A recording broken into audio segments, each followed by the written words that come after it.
1985 में मैं हरियाणा कृषि विश्वविद्यालय हिसार जो हरियाणा में है वहां पर पढ़ने के लिए गया।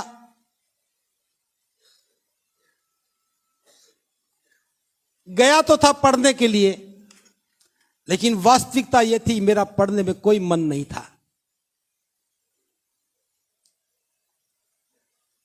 उस दौर को मैं याद करता हूं, जब भी कोई जुल्म की घटना अखबार में छपती थी, क्योंकि मैं पत्र पत्रिकाएं बहुत पढ़ता था, बेचैन हो जाता था। एक घटना को पढ़ करके मैं कई दिन तक दुखी रहता था। एक दिन मैंने कहा कि दुखी होने की बजाय इन घटनाओं की जड़ों तक जाना चाहिए। और मैंने कोशिश करनी शुरू की। आसपास में जब भी कोई ऐसी घटना छपती तो मैं पढ़ करके रविवार के दिन गांव में जाता, छानबीन करता, किसके साथ जुल्म हुआ, कहां जुल्म हुआ, किसने जुल्म किया, वो व्यक्ति उसके पास क्यों गया। बहुत सारे मन में ऐसे प्रश्न उठते थे और मैं सारी बातें करके जान करके उनका विश्लेषण करता।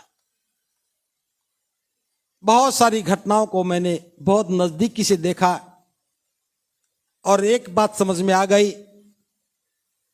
कि जो भी जुल्म होता है उसकी जड़ में जाति है। एक जाति विशेष को मान लिया गया कि इस पर जुल्म होना ही चाहिए। एक जाति विशेष ने मान लिया कि उसे जुल्म करने का अधिकार है। यह तो अलग विषय की बात हो गई, लेकिन जुल्म होता क्यों है? तब मैं निष्कर्ष पर पहुंचा कि हमारी गरीबी फर्ज के आगे कमजोर पड़ जाती है। लड़की की शादी करनी होती है, लड़के की शादी करनी होती है, भात और छुच्छक का भी विषय रहता है। हम कर्ज लेकर के आयोजन करते हैं, कर्ज लेकर के टेंट लगाते हैं, कर्ज में बैंड बजाते हैं, कर्ज में दावत देते हैं, और कर्ज देने वाला साहूकार जमींदार होता है। कर्ज के बाद वो हमारी गर्दन पकड़ करके खेत में ले जाता है। फिर वहां जुल्म का नया दौर शुरू होता है। गरीबी अभिशाप बन करके हमें जुल्मों के लिए सहने के लिए विवश कर देती है। उस सारे अध्ययन के बाद मेरे मन में भाव जगा कि कौन लोग हैं जो जुल्म का समर्थन करते हैं। आप में से कोई है क्या? आप में से कोई जुल्म का समर्थन करने वाला है? नहीं। लेकिन मेरी बात अलग है। जुल्म करने वाला एक व्यक्ति होता है, इसमें कोई शक नहीं। उस जुल्मी तक उस व्यक्ति को पहुंचाने में किसकी भूमिका है? शादी में जो बाराती बनकर गए, शादी में जो दावत खाने के लिए गए, शादी में जो दहेज की बात करते हैं, दहेज की प्रशंसा करते हैं, वो सारे गुनाहगार होते हैं। और मैंने निश्चय किया कि मैं इस गुनाहगारों की सूची में अपना नाम नहीं लिखने दूंगा। मैंने शादी में जाना बंद किया, खाना बंद किया। बीच में भिक्षु बनने के बाद एक बार लगा कि बहुत भिक्षु बन करके जाऊंगा, लोगों को सिखाने का मौका मिलेगा। वो गलतफहमी में जल्दी दूर हो गई। मैं जब भी किसी की शादी में नहीं गया, आज भी नहीं जाता हूं। मैंने सोचा कि मेरे अकेले करने से बात नहीं बनेगी। इस बात पर मैंने अलीगढ़ में बहुत जोर दिया कि धम्मभूमि के कार्यकर्ताओं को बारात में जाना और दावत खाना रोकना होगा, क्योंकि परंपराओं को बदलना है तो परंपराओं के स्वरूप को भी जानना होगा।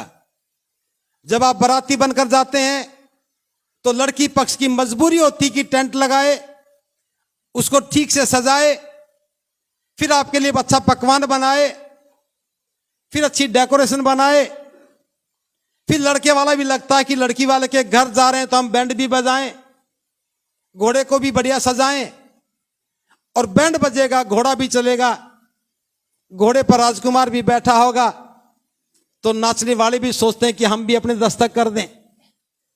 और नाचने के लिए जोश चाहिए, जोश के लिए बोतल चाहिए, और बोतल के लिए ठेका नजर आता है। नाचने वाला नाच लेता है, बारातें पिटती हैं, जुल्म की एक और कहानी लिखी जाती है। मुझे हर बारात में जाने वाला व्यक्ति गुनाहगार नजर आता है, दावत खाने वाला हर व्यक्ति गुनाहगार नजर आता है।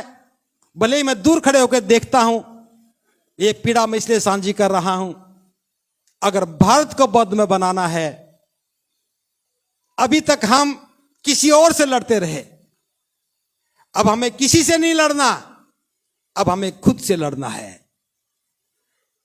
क्या एक दिन का खाने का स्वाद नहीं छोड़ा जा सकता है? आज आपने खाना खाया, हो सकता है कि शादी जैसी दावत ना हो,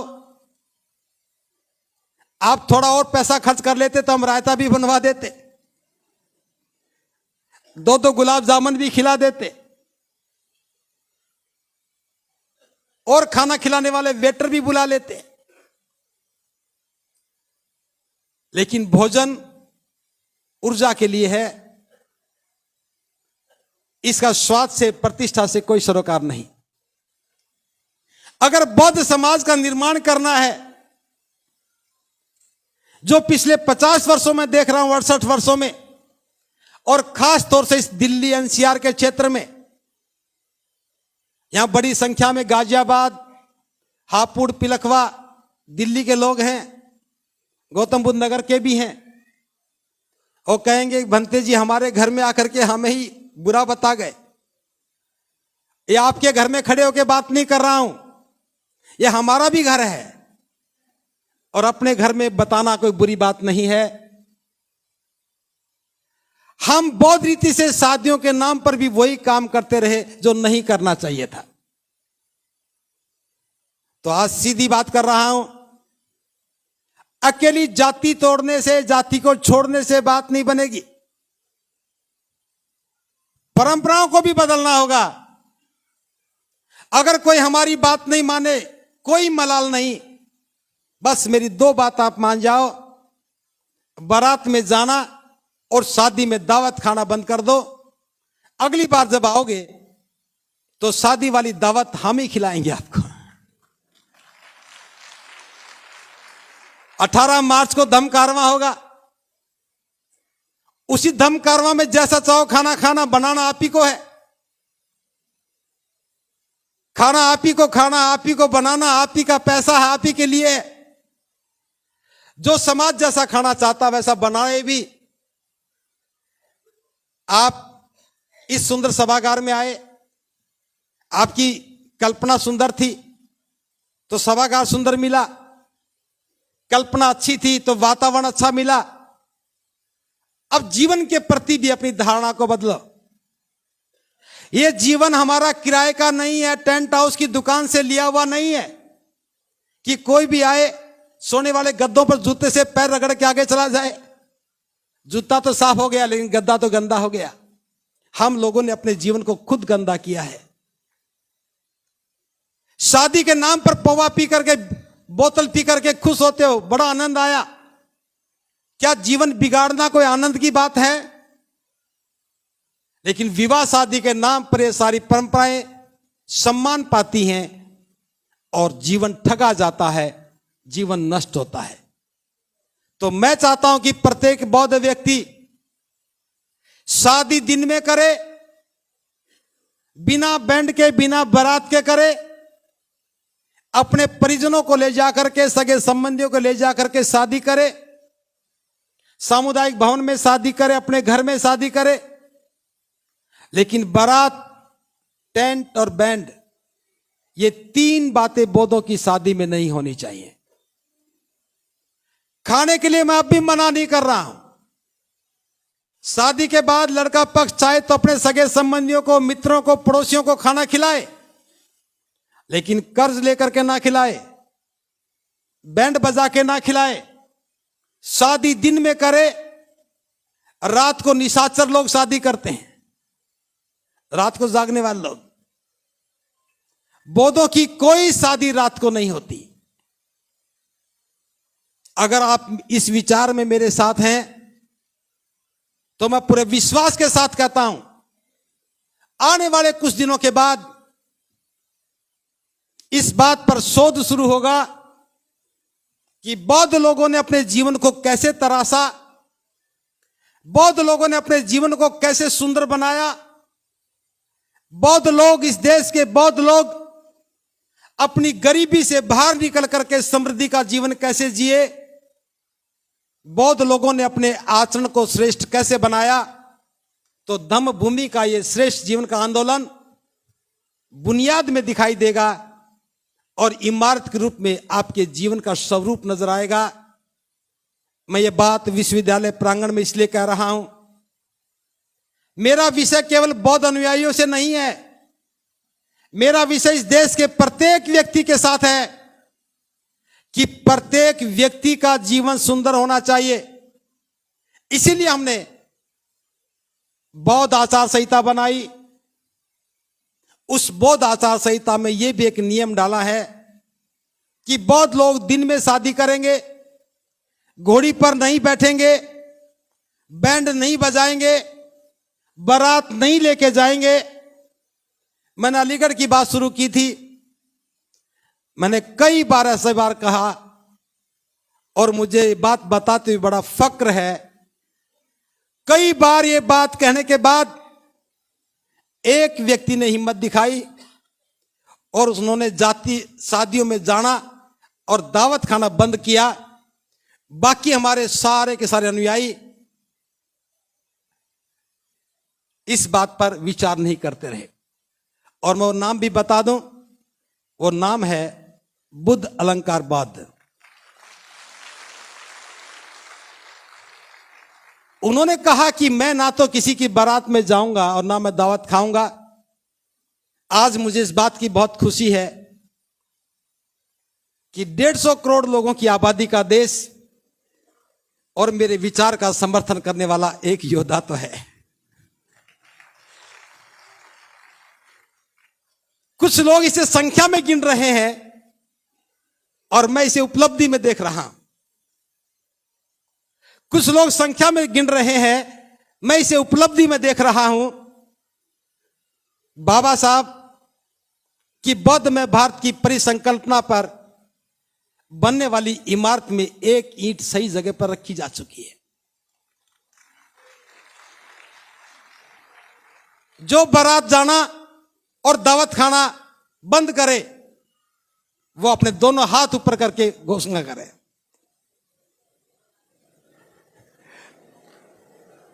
घुमा लो कैमरा, गौतम जी को कैमरा घुमा लो। ये बारात नहीं जाएंगे, दावत नहीं खाएंगे।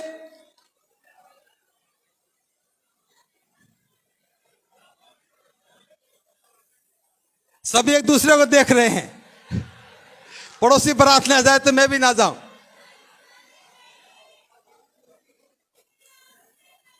बहुत बहुत साधुवाद।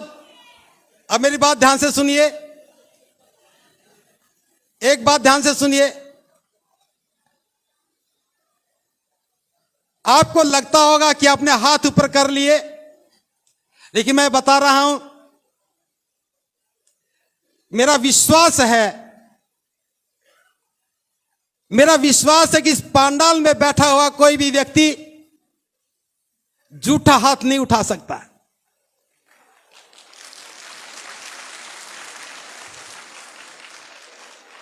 लेकिन मैं यह भी जानता हूं, यहां अकेले अकेले आए हैं।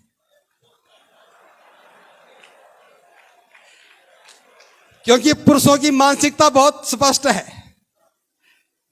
अगर अकेले हैं तो कहीं भी हाथ ऊपर उठवा लो, और अगर परिवार साथ है, जीवन संगिनी साथ है, तो उन जैसा बेचारा भी कोई नहीं। फिर भी मैं कामना करता हूं आज का यह कार्यक्रम आपको शक्ति दे, महाकारुणिक बुद्ध की अनुकंपा से आप अपने संकल्प पर खरे उतर पाए। अगर ऐसा हुआ, ये थोड़े से लोग, मैं विशाल क्यों नहीं कह रहा हूं, क्योंकि मैं 150 करोड़ लोगों को देख करके बात कर रहा हूं। आप इस देश के 150 करोड़ लोगों की उम्मीदें हैं। इस देश से गरीबी को खत्म करने का कभी कोई प्रयास नहीं किया गया, लेकिन मैं कहता हूं यह घोषणा पत्र और इसलिए कि आपका समर्थन इस देश के 150 करोड़ लोगों को एक नई उम्मीद दिखाएगा और उन्हें सपने आने लगेंगे, स्वप्न आने लगेगा। अब मेरी गरीबी भी खत्म हो जाएगी। जैसे देश से जाति को जाना पड़ा, अब गरीबी भी उसके साथ साथ चली जाएगी। ये उम्मीद आप हैं, ये उम्मीद आप हैं। अगर घर में किसी के तकरार हो जाए तो थोड़ा साहस भी दिखाना, उन्हें कहना कि तुम्हें जाना जाओ, तुम्हें खाना तो खाओ, लेकिन मैं भंते जी को क्या जवाब दूंगा। और मैं तो फोटो भी खींची गई है।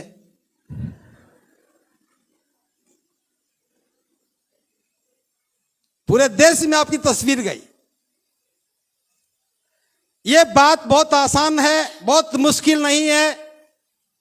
आप दावत खाना बंद कीजिए, बारात में जाना बंद कर दीजिए, हम शादी की परंपरा बदल देंगे। और शादी की परंपरा बदलने के बाद 10 नवंबर 2024 का यह दिन शादी के नाम पर होने वाले जुल्मों को खत्म करने में एक मील का पत्थर बनेगा। हम किसी की गरीबी को खत्म कर पाए या ना कर पाए, लेकिन किसी भी व्यक्ति को गरीबी के कारण जुल्म का शिकार ना होने दे, यह हमारी प्राथमिकता में होना चाहिए।